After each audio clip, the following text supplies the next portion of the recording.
Welcome to ILTV's Israel Daily. I'm Amita Rari, and coming up in today's newscast.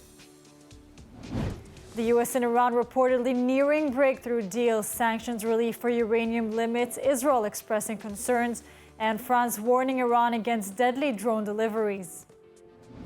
Meantime, China's growing influence in the Middle East taking center stage as Abbas makes historic visit. And later, Israel's U20 team battling for glory in a showdown against South Korea for the Mundialitos' third place.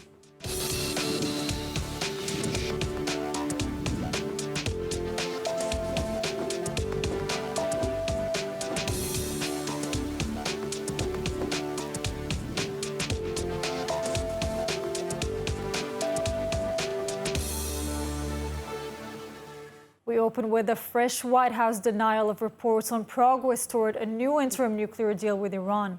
But press reports are telling a different story. ILTV's Steve Leibovich reports. Persistent press reports are indicating that the U.S. and Iran are moving closer to a deal to alleviate sanctions on Iran in return for Tehran to limit its enrichment of uranium. Those talks have reportedly taken place on U.S. soil. With mounting concern, Israel has been watching closely for potential developments. Over the weekend, Prime Minister Netanyahu felt prompted to say that Israel would not be bound by any new agreement with Tehran. According to the British site Media Eye, Iran would commit to ceasing uranium activities and will cooperate with the IAEA on its nuclear program. In exchange, Tehran would be allowed to export up to 1 million barrels of oil a day and gain access to other frozen funds. Reports indicate that as much as $17 billion can go to Iran in sanctions relief. Of immediate concern, Secretary of State Blinken's reported approval of a sanctions waiver allowing Iraq to make a $2.7 billion debt payment to Iran. Meanwhile, French President Macron has issued a stern warning to Iranian leader Raisi against continued deliveries of deadly drones to Russia, used largely against civilians in the war against Ukraine. Macron warned of consequences of delivering the drones to Russia and also expressed concerns about the trajectory of the Iranian nuclear program. And joining us now on the matter is Senior Fellow at FDD, Brigadier General Reserves Professor Yakov Nagel. Yakov, the reports that Washington and Tehran are negotiating a nuclear deal that includes huge sanctions relief. Do you believe the reports, and if so, must Israel strongly oppose? Unfortunately, it's once again behind the scenes in Oman, in Qatar.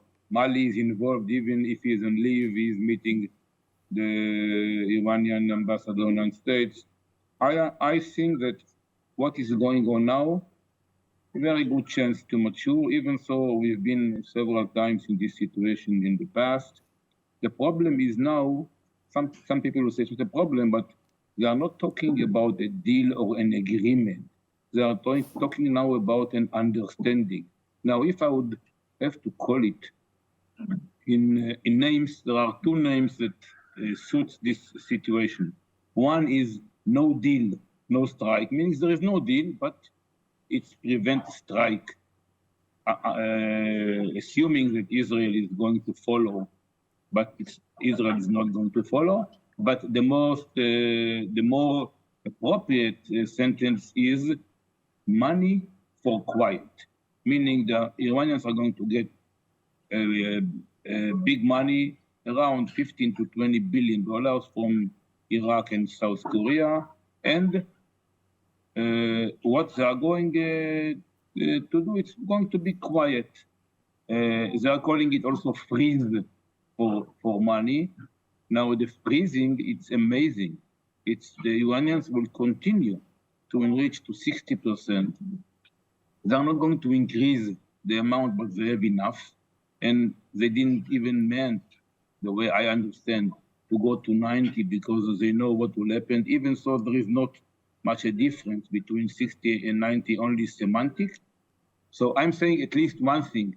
You go to a freeze, then go to a full freeze. For example, the Iranians should stop building their facilities underground Natanz, because this is not freezing.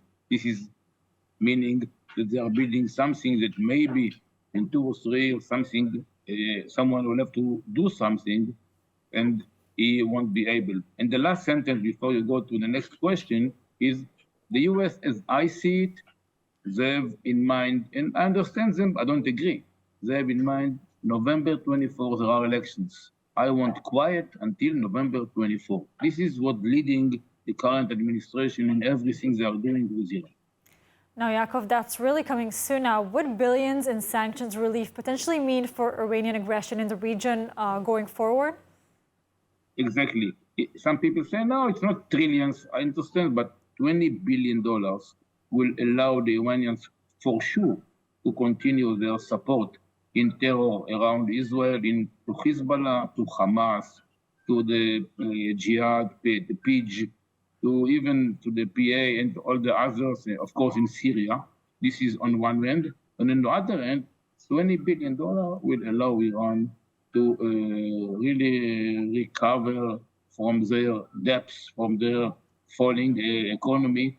And remember that behind the scenes, they are still selling all their oil, 90% of their oil to the Chinese. So money is flowing into Iran. So as it was in the last negotiations, that we were very close to a deal. This was a deal in Vienna a few months ago when Mali was there for many times.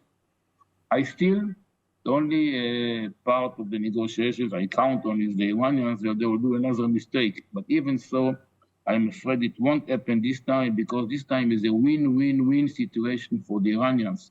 So if they will be stupid enough, and I hope they will still be stupid enough, they will say no, because looking around, they say, I get everything I want without even any understanding. So why to go to an understanding? They know, I'm telling you, they are not going to enrich to 90 unless something will happen, because they know Israel will retaliate. Our Prime Minister, Minister of Defense, Chief of Staff, they all said it won't go without a response. The United States don't want something like this happening, so they are trying to do some kind of an understanding, not even a deal. Now, it's something that will say de facto that the Iranians are allowed to enrich to 60. Someone has to understand what does it mean. It's crazy, crazy, crazy. Yakov, you really wrapped it up for us in a minimum amount of questions. Thank you so much for joining us today. Again, one thing I have to emphasize is that Israel and everyone in the administration, but not only coalition, also the opposition, everyone say, in this stance, we are all standing together. Nothing that will be agreed between the US and Iran is going to obey Israel. Israel is not part to any kind of those understandings or dealing. Israel will do what Israel needs to do in order to defend itself. Totally, Yakov. Thank you so much for joining us today. Thank you very much. Thank you. Palestinian Authority President Mahmoud Abbas is expected to arrive in Beijing on Tuesday. He will be the first Arab leader to be hosted by China this year. The visit is seen as a sign of China's ongoing effort to increase its influence in the Middle East.